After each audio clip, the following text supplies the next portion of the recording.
Welcome sa Bisaya Cooking. Ciao!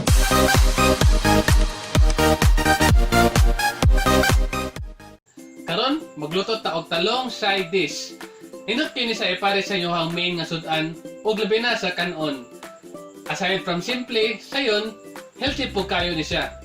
So sa mga nag-diet diha, ug hilig kayo vegetables, bagay kayo ni ninyo. So tara, sugdan na nato.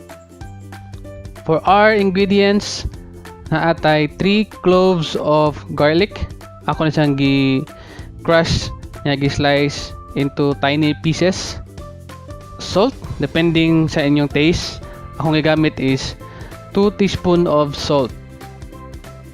1 tablespoon of chili flake, 1 teaspoon of brown sugar, 2 tablespoon of green onions, 1 teaspoon of paprika powder, usa ka limonsito, or if you like, pwede ninyo dungagan og usa pa ka limonsito, 2 teaspoons of sesame oil, 1 tablespoon of soy sauce or toyo, 1 tablespoon of sesame seeds, and of course ang atong talong, 300 to 400 grams of talong nga ginana pag slice.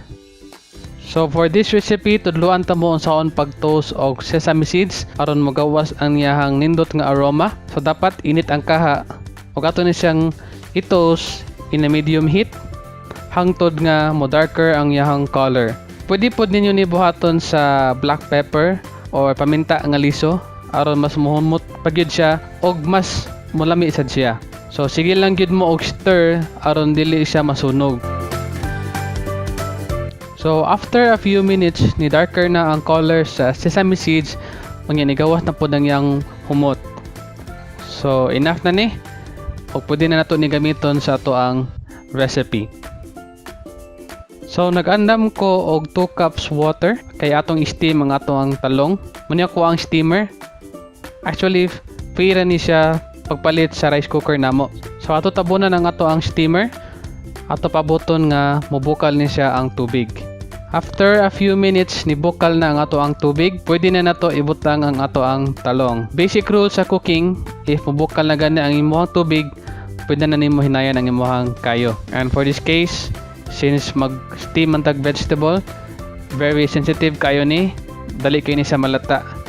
So atong buhaton is atong yung hinayan ato ang kayo sa low heat para hindi siya malata. Ato ning tabunan og balik og after 5 minutes ato ning i-check if maluto na ang talong. So 5 minutes na and ato i-check if luto na nga ato ang talong. Og nagamit ko og chopstick if mo lusot siya easily, meaning luto na ang talong. Ato ni siya ibutang sa other plate.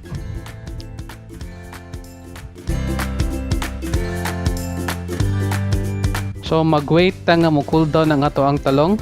So while mag-wait ta, ato na himuan ang ato ang sauce.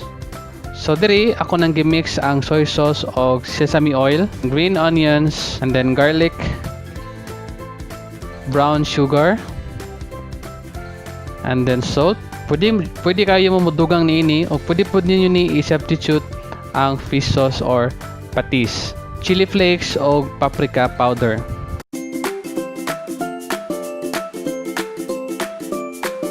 So ato na silang i-mix hangtod nga medyo ma-dissolve na ang sugar ug ang salt. And after this, pwede na to i-add ang ato ang limonsito.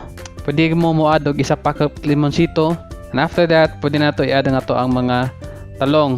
Pwede nimo niya i-slice pinagi sa kutsilyo, but ganahan ko nga i-pinch lang siya or ikusi-kusion aron mas unpredictable ang iyang mga pieces.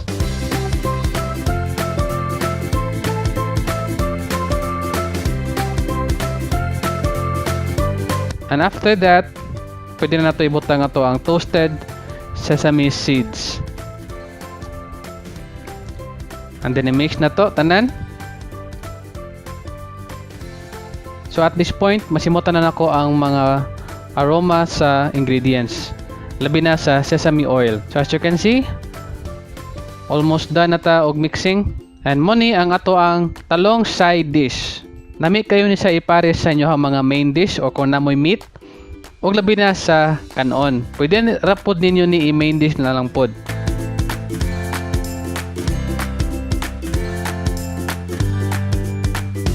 So as usual, ako patilawon akong wife. And excited na ako nga kamusad mabuhat ini. Sayon ra kayo, di ba? And I think akong wife is satisfied and happy. So see you sa ato ang next vlog. Ciao!